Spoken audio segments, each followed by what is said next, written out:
তো ভাই লোক, নাজিম ব্লগে তোমাদেরকে স্বাগতম।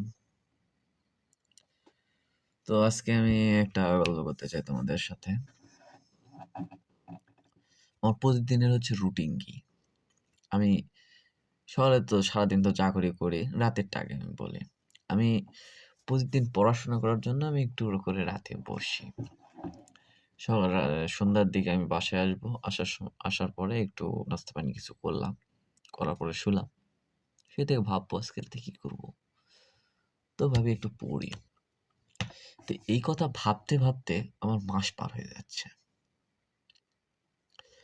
আজকে বসলাম, এক পৃষ্ঠা পড়ার পর কালকে পড়বো নি, কালকে। আজকে আবার আসছে, আমার মনে হচ্ছে কালকে পড়বো।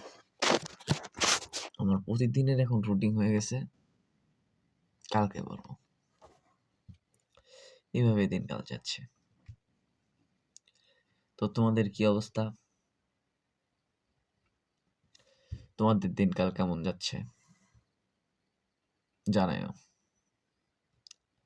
আজকের জন্য এটুকুই। সামনে ব্লকে আরো কিছু নিয়ে আলোচনা করবো।